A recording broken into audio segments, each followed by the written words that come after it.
This is the dingo fence. It's a 5,000 kilometre long fence. It's the longest fence in the world. It's longer than the Great Wall of China. Everybody laughed when Australia began building thousands of kilometers of fences. It seemed excessive, absurd even. But a decade later, the truth hit hard. Those wire lines now determine which species survive, which farms succeed, and even how homicide cases are solved. What started as a desperate attempt to protect agriculture has become a vast, evolving experiment in ecological engineering and unintended consequences. It began innocently enough. On Christmas Day in 1859, grazier Thomas Austin released 24 European rabbits into the Australian bush for weekend sport. He believed they'd provide occasional fun and nothing more. But by 1880, their descendants were spreading 60 kilometers per year, chewing pastures down to dust and devastating wool production across Victoria and South Australia. Newspapers branded it the Grey Plague and called for drastic action. Western Australia responded with steel and sweat. In 1897, surveyors pegged a single wire line near the Zydorb Cliffs. Within a decade, it evolved into the 1,260-kilometer State Barrier Fence, galvanized mesh buried 30 centimeters deep, flanked by 5 meters of cleared ground to deny shelter to burrowing pests. Boundary riders patrolled on camels, walking 30-kilometer beats twice a week. Their rations included flour, tea, and tobacco. Under scorching heat, they patched holes with hand-forged staples, fighting an endless battle with nature. The rabbits still got through, but farmers noticed something else. Emus, pigs, and wild dogs struggled to breach the barrier. Wheat crops began to survive. Fence culture was born. By 1905, Queensland was divided into rabbit districts, each taxing graziers to build and maintain their own fences. Inventors offered wild solutions: electrified outriggers, kerosene beacons, and even tripwire alarms linked to telegraph lines. None were cheap, but all were hopeful. Then in 1950, science struck gold. The myxomatosis virus escaped field trials and wiped out 90% of Australia's rabbit population. Parliament debated removing the now obsolete fence, but will boards pushed back. Predators had learned to hunt along the fence line. Remove the mesh, and a single bad season could wipe out a farm's profit. The fence had become essential, not just for pest control, but for economic stability. It taught two critical lessons. Biological invasions move faster than infrastructure can respond. Once embedded in farm economics, fences are hard to undo. Outback families still tell stories of rabbit dust clouds squeaking like rain on tin roofs, haunting memories of the Grey Plague. Rabbits weren't the only threat. Wild dogs, especially dingoes, ravaged sheep stations, slashing profits with 10% annual predation losses. Newspapers depicted them as wool's tax collectors. The solution? An even bigger fence. In 1914, surveyors began work on the dingo fence in Jimber, Queensland. By 1958, it stretched over 5,600 kilometers, longer than the Great Wall of China. If uncoiled, it could wrap around Spain twice. Built from barbed wire and ringlock mesh, standing 1.8 meters tall, it formed a steel horizon across Australia's interior. Construction was brutal. Laborers swung heavy augers under unrelenting sun, boiled tea in grease tins, and slept beside sun-heated wire coils that could fry eggs. Pay was minimal, turnover high. But necessity bred invention. Where digging failed, sleepers were stacked. In flood-prone regions, workers wove brushwood mattresses and floated the fence atop them. Today, 21 doggers maintain the line. Each patrols a 300-kilometer stretch in turbodiesel utes packed with mesh, steel pickets, tire kits, and satellite phones. They carry frozen oranges to survive the heat and 50 liters of water for safety. Annual maintenance costs exceed $10 million, split between state and federal governments, and a levy of 10 cents per sheep. Graziers grumble, but everyone knows one breach can wipe out a season's work. In 2022, a rogue dingo pack killed 59 lambs in 4 hours. The farmer found their bodies stacked like firewood, an expensive lesson in wire tension. The line cuts across 23 indigenous language nations. For some elders, it's a scar that splits ancestral song lines and kin ranges. Others collaborate with doggers, sharing knowledge of waterholes and animal tracks. Ecologically, the difference is dramatic. Satellite imagery shows denser vegetation west of the fence, where dingoes roam and kangaroo populations stay in check. East of the line, kangaroos multiply unchecked, overgrazing, and stirring up dust storms that sweep all the way to Sydney. Scientists tracking joeys found that those raised without predators grow more slowly and develop lighter bones.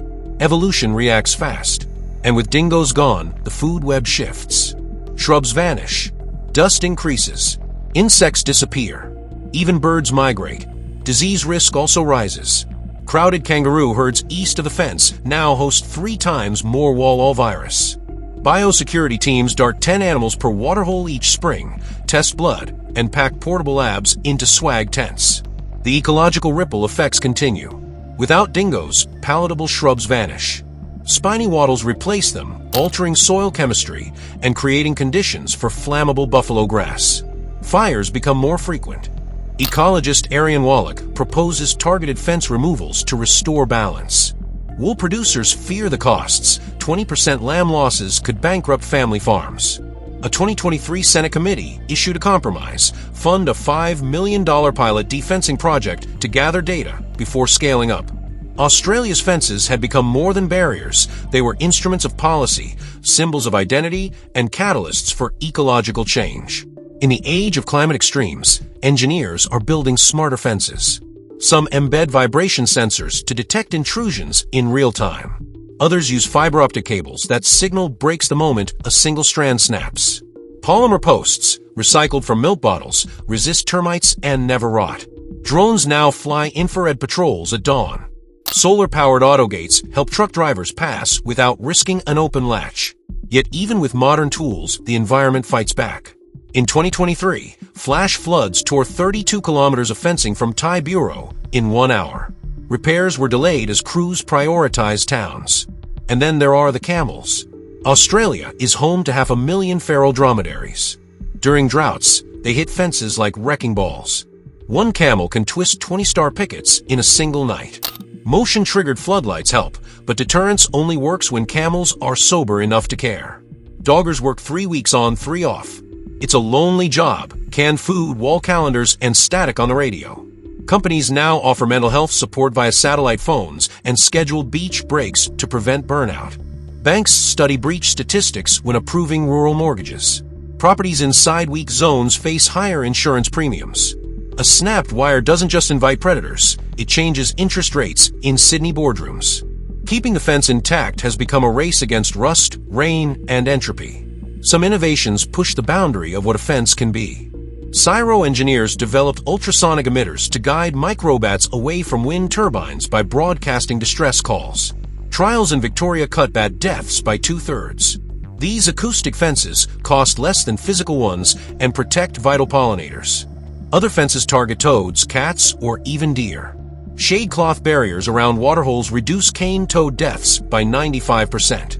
In the Northern Territory, the 44-kilometer New Haven fence, with a floppy mesh lip, blocks feral cats, allowing native bilbies and rats to return.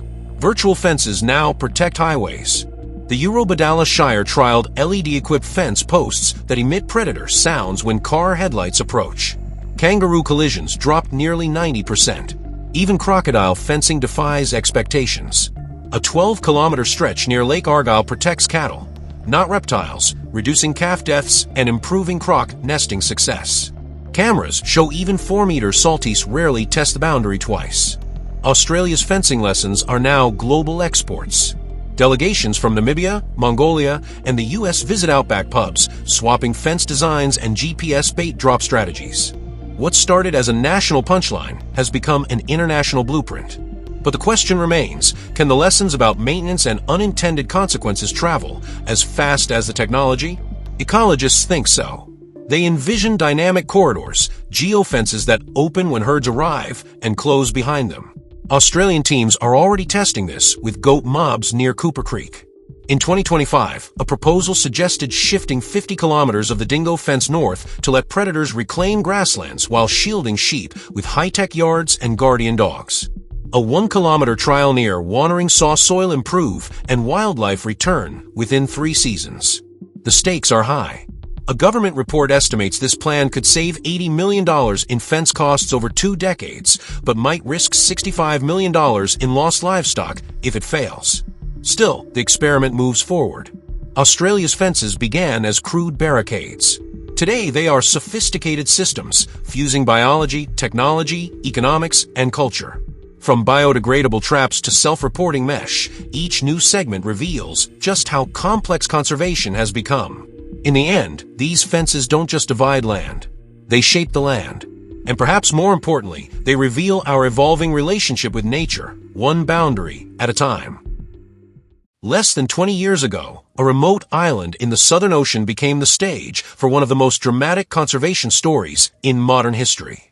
It all started with a simple but disastrous mistake, the arrival of rats and mice.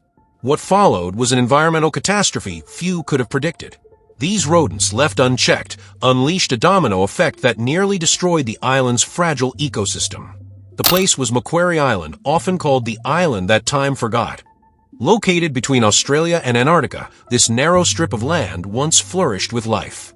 Giant elephant seals sprawled across its beaches, while hundreds of thousands of royal penguins waddled ashore each breeding season. Further inland, vast meadows of tussa grass and towering megaherbs gave the landscape a prehistoric feel.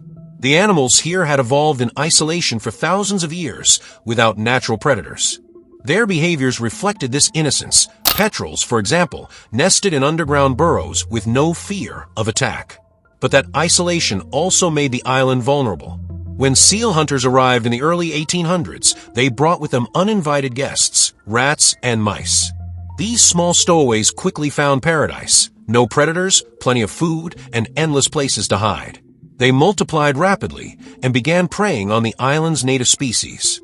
Bird eggs, chicks, and even adult birds were devoured. Seeds and sprouts were eaten before they had a chance to grow. Insects disappeared. The finely balanced ecosystem began to unravel. In an attempt to control the rodent outbreak, cats were introduced. But rather than focusing on rats and mice, the cats turned to easier prey, defenseless seabirds that had never learned to fear them. The carnage was staggering. Cats killed tens of thousands of birds each year, hunting not just for food but for sport. Entire species vanished. The Macquarie Island rail and the colorful island parakeet were both lost forever. By the mid-1900s, a new threat emerged. In 1878, rabbits were introduced to provide emergency food for shipwrecked sailors. Left without predators, they bred uncontrollably.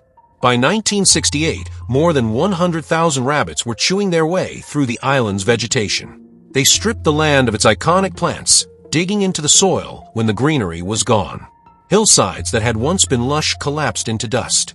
The final straw came in 2006 when a massive landslide buried hundreds of king penguins in Lusitania Bay. Years of erosion caused by rabbit grazing had destabilized the terrain. What had once been one of the island's most important penguin colonies was now a disaster zone. Scientists visiting the island were stunned. A place that had once brimmed with life was now a wasteland. Some of Macquarie's rarest plants existed only behind fences. Several bird species teetered on the brink of extinction. The chain of destruction had spiraled beyond control. Cats introduced to kill rats had decimated birds instead. Rabbits introduced as a food source had eaten the island bare. The rats and mice that started it all continued to thrive, unchecked by any natural predator. What scientists were witnessing wasn't just ecological damage, it was a full-blown trophic cascade where a disruption at one level of the food web sent shockwaves through every other part. By 2007, Macquarie Island had become a global cautionary tale. But it also became the site of one of the most ambitious conservation projects ever attempted. The goal? Total eradication of every invasive mammal, every rat, mouse, and rabbit. Not a few, not most, all of them. It was a massive undertaking with an estimated cost of over $24 million. The plan involved a combination of biological warfare, chemical intervention, and canine precision. First came the virus, rabid hemorrhagic disease, delivered via carrot bait in the island's worst affected areas. It worked fast. Within months, the rabbit population plummeted. Then, helicopters blanketed the island with over 300 tons of poison pellets designed to eliminate rats and mice. But poison alone wasn't enough. To protect scavenging birds from eating tainted carcasses, teams of workers spread out across the island, collecting thousands of dead animals by hand. Still, the biggest danger wasn't what they could see. It was what they couldn't. Even a single surviving rat or rabbit could restart the cycle. That's when the elite team arrived, 12 specially trained detection dogs and their handlers. These were not ordinary animals. They had been trained for months to sniff out the faintest traces of rodents. One dog, a Labrador named Wags, became the face of the mission. With handler Melissa Houghton, Wags explored every corner of the island, from steep cliffs to underground burrows, searching for signs of life. The dogs covered more than 90,000 kilometers, equivalent to circling the Earth twice. Every positive scent led to an investigation. Every cleared area was marked. And in late 2011, the breakthrough came. Deep in a remote valley, Wags found the last surviving rabbits, a mother and her young. The discovery was a relief, but also a wake-up call. If one family had survived this long, others could be hiding too. So the search continued. More dogs were brought in. Teams worked day and night.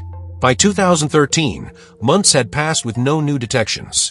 Still, no one wanted to celebrate too soon. After all, it had taken nearly 2 centuries to cause this much damage. Restoring the island would require absolute certainty. On April 8, 2014, Macquarie Island was officially declared pest-free. For the first time since 1810, not a single invasive mammal remained. It was a milestone in conservation history. But the question remained, could nature recover? The answer came faster than anyone expected. Almost immediately, plants began returning. Seeds that had been dormant for decades began sprouting. Tussock grass grew tall again, reclaiming hillsides once stripped bare. The megaherbs, like Macquarie cabbage, began spreading without fences. Even the 2 orchid species, once confined to tiny protected zones, were found growing wild across the island. The recovery wasn't just botanical. The birds returned too. White-headed petrels rebounded. Blue and gray petrels, thought lost from the island, established new colonies. Penguin populations rose. As the birds came back, they brought nutrients with them. Guano enriched the soil, helping plants grow faster. More plants meant better cover for nests, which meant more birds. The island entered a positive feedback loop of rebirth. By 2024, 10 years after the pest-free declaration, the transformation was breathtaking. Scientists found that some bird populations were growing by more than 10% each year. Tussock grass was so dense and tall that researchers had to hack their way through it. Beneath the greenery, penguins carved tunnels like secret highways. And the once rare plants were thriving in places they hadn't been seen in generations. Perhaps most astonishing of all was how quickly it all happened. Experts had predicted it would take up to 50 years for the island to recover. But within a single decade, nature had roared back. Macquarie Island, once a symbol of environmental collapse, had become a beacon of hope for conservation around the world. Inspired by this success, countries like New Zealand have begun applying the same eradication strategies to other islands, including larger, more populated ones like Ricura, Stewart Island. What began as a local crisis is now guiding global policy. Still, the island's safety remains fragile. Today, Macquarie Island is protected by strict biosecurity. Every ship is inspected. Every backpack, boot, and crate is scrubbed and searched. Specially trained dogs scan cargo for the faintest trace of invasive species. The cost of prevention, scientists say, is nothing compared to the cost of letting history repeat itself. The story of Macquarie Island is one of catastrophe and redemption. It proves that even the worst environmental mistakes can be corrected. That humans, while capable of great destruction, are also capable of great repair. So what can we learn from Macquarie Island? That when we act boldly, patiently, and with science as our guide, we can give nature a second chance. And sometimes that's all it needs.